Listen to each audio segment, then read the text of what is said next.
की दुकान। लक्ष्मी जी की 2 बहुएं थी, सुमन और राधिका, और 2 बेटे, अजय और सुशील।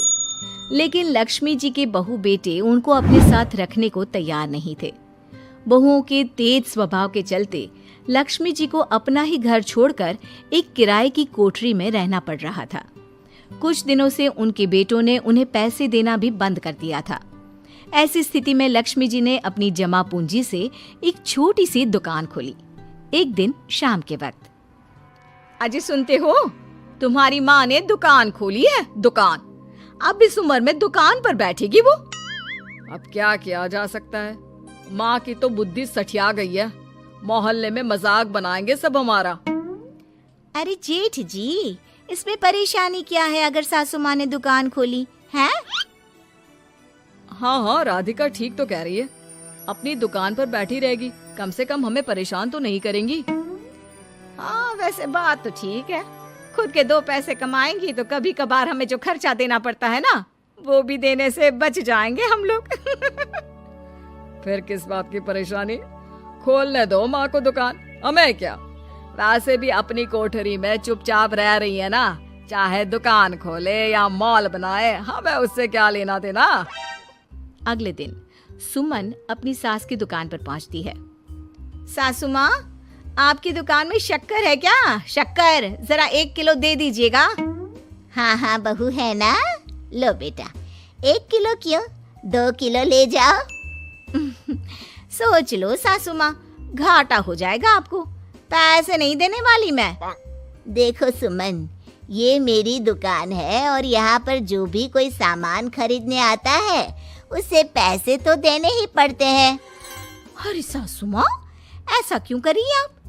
अरे देखो ना, घर पर आपका बेटा और पोते पोती दूध में शक्कर डालने के लिए कब से इंतजार कर रहे हैं। जरा उनके बारे में तो सोचिए।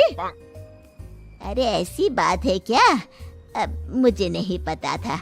बहू एक काम करो, वैसे भी पहली बार आई हो ना, ये शक्कर तुम ऐसे ही ले जाओ, पैसे देने की जरूरत नहीं है। अगले दिन राधिका भी अपनी सास की दुकान पर पहुंचती है। प्रणाम सासू माँ, कैसी चल रही है आपकी दुकान? बस बेटा, जैसे तैसे करके काम चला रही हूँ। तुम बताओ, घर में सब राजी खुशी है ना? हाँ हाँ मम्मी जी, सब कुछ ठीक ठाक है। बताओ राधिका बहू, कैसे आना हुआ? कुछ काम था क्या? वो ना मम्मी जी, मुझे जरा 5 किलो आटा चाहिए था।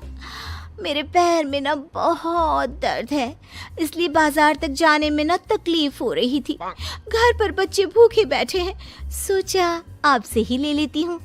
हाँ हाँ क्यों नहीं बेटा, ये लो 5 किलो आटा ले जाओ। हाँ लेकिन मम्मी जी, आपने जिठानी जी को शक्कर फ्री में दी थी, तो मुझसे भी पैसे तो नहीं लेंगी ना?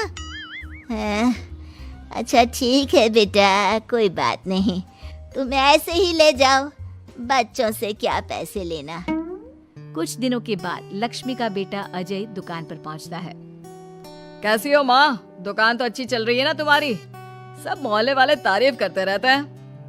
अब क्या करूं बेटा, तुमने तो मुझे सहारा दिया नहीं, गरीब माँ को घर से बाहर निकाल दिया। कुछ तो करना पड़ेगा ना अपना पेट पालने के लिए। वो माँ ना बहुओं की बहुत चिक चिक रहती थी। अब देखो कितनी अच्छी जिंदगी है तुम्हारी, खुद कमाती हो, खुद खर्च करती हो, इससे अच्छी भला कोई जिंदगी हो सकती है क्या? हाँ बेटा, दिल को बहलाने के लिए तुम्हारी ये बात भी सही है, लेकिन कोई बात नहीं बेटा, मैं खुश हूँ। अच्छा माँ, मैं क्या कह रहा था, जरा 500 उधार तो दे देना। कमाल की बात है बेटा, तुम मुझसे पैसे उधार मांग रहे हो, तुम्हारे पास पैसों की क्या कमी है? अरे माँ, इस महीने की तनख्वाह नहीं आई और आप तो अपनी बहू को जानती है ना, उसे शॉपिंग करनी है, जल्दी वापस लौटा दूंगा माँ। ठीक है बेटा, ये लो 500 रुपए, लेकिन देखो कुछ दिनों में वापस दे देना, मुझे अपनी दुकान के लिए माल भी तो खरीदना है। हाँ हाँ ठीक है माँ, जल्दी पैसे लौटा दूंगा। बहुत दिनों तक अजय अपनी माँ लक्ष्मी के पैसे वापस नहीं देता और सुमन और राधिका बार बार किसी न किसी बहाने से अपनी सास लक्ष्मी की दुकान से बिना पैसे दिए खूब सारा सामान ले आती है, जिसकी वजह से लक्ष्मी को अपनी दुकान में बहुत घाटा होता है। फिर एक दिन जब राधिका सामान लेने के लिए लक्ष्मी की दुकान पर पहुंचती है, सासू माँ, जरा वो 1 किलो दाल तो देना। नहीं बहू, अब मैं तुम्हें या सुमन को कोई सामान फ्री में नहीं देने वाली। तुम लोगों ने कभी कोई मदद नहीं की मेरी, उल्टा मेरी दुकान से फ्री का सामान ले जाकर मुझे मुश्किल में डाल दिया है। लेकिन मम्मी जी, हम तो आपके बच्चे हैं ना। अगर इतना ही मेरे बच्चे हो तो फिर मुझे घर से बाहर क्यों निकाल दिया? देख बहू, अब मैं तुम्हें 1 रुपए का सामान भी फ्री में नहीं दूंगी। और जाकर सुमन को भी कह देना, आए दिन तुम्हारा पति मुझसे उधार ले जाता है और वापस भी नहीं लौट आता। राधिका गुस्से में घर वापस आती है। घर आने के बाद, क्या हुआ राधिका, बहुत गुस्से में लग रही हो तुम? सासू माँ की दुकान पर गई थी ना? सासू माँ का तो कुछ करना पड़ेगा, जब से ये दुकान खोलकर बैठी है। अक्कड़ तो देखो उनकी। अरे लेकिन हुआ क्या है? होना क्या है, दाल लेने गई थी, मुझे 4 बातें सुनाकर उल्टा भेज दिया, कुछ दिया भी नहीं। ये तो सासू माँ ने ठीक नहीं किया। देखो मेरे पास ना एक बहुत अच्छा प्लान है। कैसा प्लान भाभी? हम अपनी सासू माँ की दुकान में किसी चोर से कहकर चोरी करवा देते हैं और सारा सामान अपने घर मंगवा लेंगे। उसके बाद हमारे पास फ्री में सामान भी आ जाएगा और सासू माँ की अकल भी ठिकाने आ जाएगी।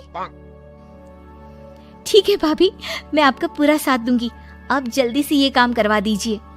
और 2 दिनों के बाद सुमन और राधिका एक चोर से मिलकर लक्ष्मी की दुकान में चोरी करवा देते हैं।